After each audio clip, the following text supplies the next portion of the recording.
tous, Julien Portfolio. Alors aujourd'hui, on va faire la DCA tant attendue du mois d'avril. Donc on a un décalage de un jour parce que hier c'était dimanche. Normalement, la DCA a lieu le 20 de chaque mois à date fixe. Donc DCA de 2000 dollars. 2000 dollars parce qu'il reste encore un peu de réserve des appartements que j'ai vendus sur Marseille fin 2022. Alors c'est parti. On va commencer par la valeur du portefeuille. Au 1er janvier, on était à 538 000. À l'heure d'aujourd'hui, avec les obligations, nous sommes à 519,185. D'accord, vous avez l'euro-dollar. 519,185, ce qui fait une performance en year to date à moins 3,50%. Moins 3,50%. Donc je suis content. Pourquoi? Parce que mon portefeuille résiste bien face au SP 500 où on a du moins 11,87 en year to date de performance annuelle. Quand on regarde le Nasdaq, on décroche à moins 17,68. Le Dow 30, on décroche à moins 10%, moins 9,53. Et donc mon portefeuille décroche donc à moins 3,50 year to date. Donc je suis content, ça résiste bien. Alors pourquoi ça résiste bien? Parce que j'ai la chance de ne pas avoir beaucoup de valeurs technologiques. Quand vous regardez, bon, j'ai du Alibaba qui me sauve la perf, même si ça a bien décroché. Mais sinon, vous regardez Microsoft, Alphabet, ça c'est une position que j'ai ouvert récemment. Amazon, Baidu. Bon, j'ai du Air Liquide aussi qui est positif en year to date. C'est mon seul stock au nominatif en euros. Mais sinon, je suis pas trop exposé valeurs technologiques US. Donc, j'ai la chance d'avoir un portefeuille qui résiste bien. Alors, par contre, effectivement, c'est un portefeuille qui est majoritairement en USD. Donc, je suis impacté par la remontée du dollar. Donc, remontée du dollar. Donc là, j'ai mis un jour à 1,15,5. On est à 1,15,17. Donc, en date du 21 avril. Vous verrez la vidéo le 22 avril à 7 heures. Donc, du coup, ouais, ça m'impacte. Pour les dividendes versés, donc, ils diminuent un petit peu. On était à 2330, je crois, ou 2350. Donc, on descend à 2280 euros mensuels. Donc, je vis à 100% des dividendes de mon portefeuille, d'accord? Donc, j'ai Fire à Valence en Espagne. Je vis à 100% avec mes dividendes. Je n'ai pas de side business, rien du tout. Je suis autonome et je vis avec les dividendes de mon portefeuille. Donc, l'objectif, c'est quoi? C'est d'utiliser 1000 euros pour vivre chaque mois et de réinvestir le reste. Donc, bon, vous avez la fiscalité, j'en ai parlé sur une autre vidéo, la fiscalité en Espagne sur les dividendes, qui est plus faible qu'en France, sinon j'aurais pas quitté la France d'ailleurs. Et donc, je vis avec 1000 euros par mois sur mon capital qui, à l'heure d'aujourd'hui, est à 519,185. D'accord, 519,185. Ouais, 520, 220, vous avez vu, on est proche. J'ai fait le calcul, mais les chiffres sont ici. Alors, donc les conséquences de la montée de l'euro-dollar. Bon, je ne vais pas vous faire de macroéconomie puisque c'est difficile d'appréhender les mouvements de devises. Mais en gros, on est sur un objectif de réindustrialisation des États-Unis par Trump. Donc, du coup, le dollar perd de sa valeur. Si le dollar perd de sa valeur, du coup, les États-Unis pourront exporter beaucoup plus facilement avec un dollar faible qu'un dollar fort. Donc la question se pose pour les industries européennes. Donc imaginez bien que déjà que les industries européennes avaient du mal à exporter avec un euro fracassé à 15% de moins par rapport au dollar. Donc imaginez les conséquences avec un euro 15% plus fort que le dollar lorsque nous étions à la parité il y a un peu plus d'un an. Donc vous imaginez les conséquences, en plus avec une énergie pas chère qui est non accessible, puisqu'on a coupé toute négociation commerciale avec la Russie.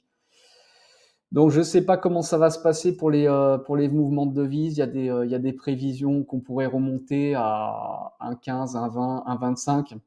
Bon, je poursuis ma stratégie d'investir sur des actifs US.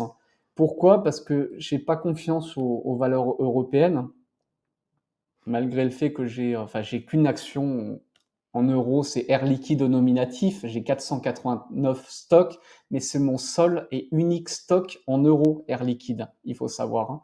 Air Liquide, c'est 30% du chiffre d'affaires aux US grâce au fait qu'ils aient acheté Airgas. C'est la filiale, non, c'est une entreprise intégrée américaine. Ils ont acheté une société équivalente aux États-Unis en 2016. Est-ce que Benoît Potier a été visionnaire à l'époque en achetant une entreprise américaine, qui est une entreprise de Air Liquide, et donc il leur permet justement d'éviter ce problème de barrière douanière. Donc Air Liquide résiste et est positive en year-to-date en performance. Donc ça, c'est très bien, je suis content. Ça résiste bien. Alors sinon, donc les achats du mois, donc la macroéconomie, ouais, sur l'euro-dollar et tout, je vais pas vous faire le baratin de tous les youtubeurs actuellement. Franchement, j'en sais rien. Est-ce que c'est du bluff? Est-ce qu'il y a une stratégie derrière? Je sais pas. Donc on va pas épiloguer là-dessus. On va parler des renforts du mois. Donc j'ai acheté du RFI parce que je veux augmenter la poche de rendement immobilier. Donc RFI, c'est quoi? On va regarder ensemble. Alors, voilà, c'est parti. Alors RFI. Mon fonds fermé US. Mon fonds fermé US sur les REIT US. On est à 8,23% de rendement, donc paiement de dividendes mensuels. D'accord. On est sur un fonds où il n'y a pas de leverage. On est à 0,04. Pour les fees, on est à 0,94. Il y a une gestion active avec une rotation annuelle sur le portefeuille à 30%. D'accord. Vous avez 183 holdings avec des stocks à 80%. Vous avez de la préférée aussi pour stabiliser un petit peu le revenu. J'aime bien ce type de produit parce que c'est un produit pour les rentiers, hein. Vous avez une stabilité dans le versement du dividende, un historique depuis 95, 2005, 2015, 2025. Ça fait plus de 30 ans qu'il existe, ce fonds de Cohen & Steers.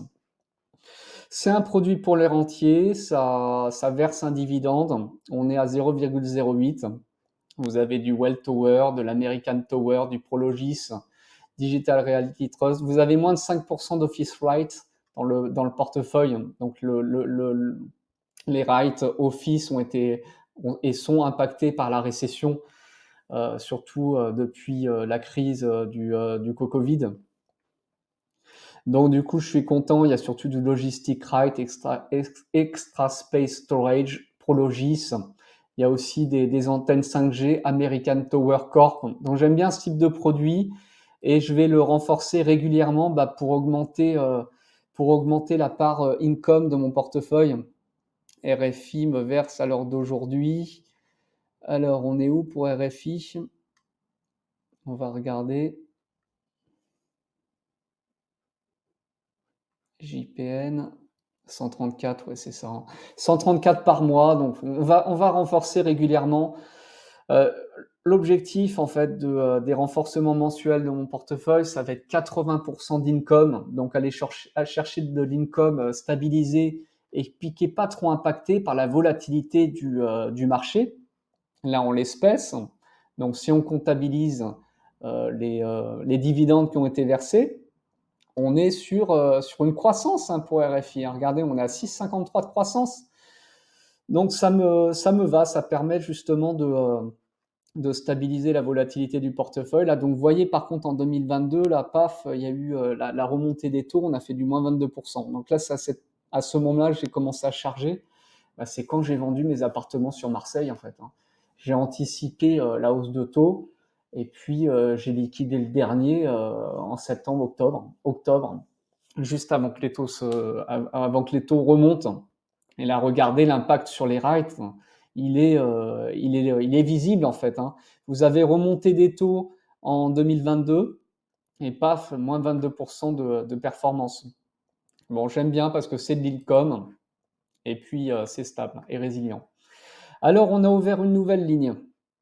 nous avons ouvert une nouvelle ligne. Elle a été, où est-ce qu'elle est d'ailleurs? Fidelity Wise Origin Bitcoin Fund.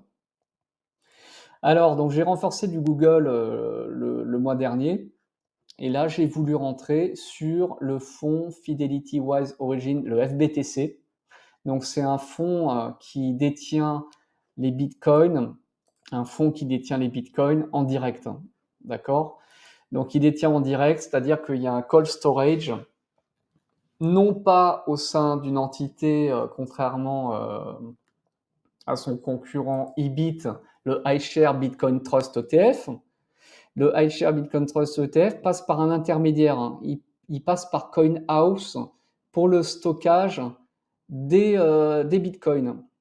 D'accord? Voilà, BlackRock, OK. A full prime broker of Coinbase. Ouais, pas Coin, je vous dis CoinHouse, non, c'est Coinbase. Donc il passe par Coinbase en fait, hein. Coinbase Prime, IBIT Manage. Ouais. En fait, je voulais pas un stockage par un intermédiaire. Donc, j'ai pas choisi le produit BlackRock, même si j'aime beaucoup les produits de BlackRock, notamment pour les fees. On est à 0,25% de fees annuels. Bon, c'est les plus bas du marché quasiment, hein, il me semble, hein. On peut pas descendre en dessous de 0,25. Mais on passe par l'intermédiaire de Coinbase, donc Fidelity. Donc, on est à 0,25 de fees aussi. Voilà. Mais par contre, ils détiennent eux-mêmes leur Bitcoin au sein d'une adresse, hein, sur New York, qui est mentionné. Donc, which custodian has represented to the sponsor to keep a substantial majority of assets in cold wallet. Généralement, plus de 98% en fait des bitcoins qui sont détenus par le FBTC, d'accord, sont détenus au sein de locaux qui appartiennent à Fidelity en fait, hein. Donc, on a acheté pour 1000 $ de RFI. D'accord, 1000 $ de RFI. Et puis, on a acheté pour 1000 $ de Bitcoin. D'accord, 1000 $ de Bitcoin. Donc, un petit peu de croissance. On a été sur 50-50. Je voulais ouvrir une nouvelle position sur un stock. Je vais vous faire la surprise. Je réfléchis encore, puisqu'il va y avoir des earning reports. Je vais analyser les résultats, même si j'ai une vision très long terme à horizon 5 ou 10 ans. Et peut-être que le mois prochain, je vais rentrer sur un nouveau stock de croissance. Donc, je vous fais la surprise. Voilà donc ce qu'il en est pour mon portefeuille. Bon, on a perdu 250 depuis tout à l'heure. Bon, allez, peu importe. Vous savez, le portefeuille est volatile. Ne vous faites pas berner par la volatilité lorsque vous investissez en bourse. Ne copiez pas mon portefeuille puisque c'est un portefeuille de rentier, d'accord? J'ai un capital, donc je peux me permettre en fait d'aller chercher des stocks qui versent des dividendes et qui sont spécialisés pour ça, comme par exemple RFI, où vous avez une très faible croissance, mais une pérennité sur le versement des dividendes sans amputer la NAV, qui est de Return of Capital. Ne copiez pas mon portefeuille. En phase de capitalisation, un bet ETF World avec une part emergent market comme ACWI, c'est très bien. J'ai fait des vidéos à ce sujet. Vous pouvez également avoir une part de Bitcoin sur Cold Wallet avant d'acheter du FBTC comme moi sur un ETF Bitcoin. Il faut que vous ayez un Cold Wallet que vous stockez en coffre-fort dans une banque et puis vous accumulez du Bitcoin. Il faut commencer par ça. N'achetez pas un ETF Bitcoin. C'est pas, c'est contraire en fait à l'intérêt de détention du Bitcoin. Mais en complément, par contre, effectivement, c'est bien, c'est plus facile parce que sinon, si vous devez aller chercher la clé en coffre-fort, faire les achats, c'est contraignant. Donc c'est pour ça que j'ai ouvert une position dans FBTC en complément de la détention d'un cold wallet Bitcoin. Voilà, dites-moi ce que vous en pensez de mon portefeuille, de la performance à l'heure d'aujourd'hui. Donc moins 3,50, je suis très content. Il résiste bien. Vous allez me dire, c'est mieux d'être positif, c'est sûr. Mais bon, quand on a du SP500 qui décroche en year to date à moins 12,7, non, franchement, c'est raisonnable. Dans l'idéal, ouais, il faudrait stabiliser encore plus, la volatilité. Mais bon, faut aller chercher un peu de croissance. On augmente la poche croissance, avec le bitcoin qui d'ailleurs a bien résisté et moins volatile. On est à combien sur le bitcoin aujourd'hui? On est positif, hein. On est à 87 600. C'est bizarre, il semblerait que le bitcoin soit beaucoup moins volatile. Pourquoi? Regardez, -6,24 sur to date.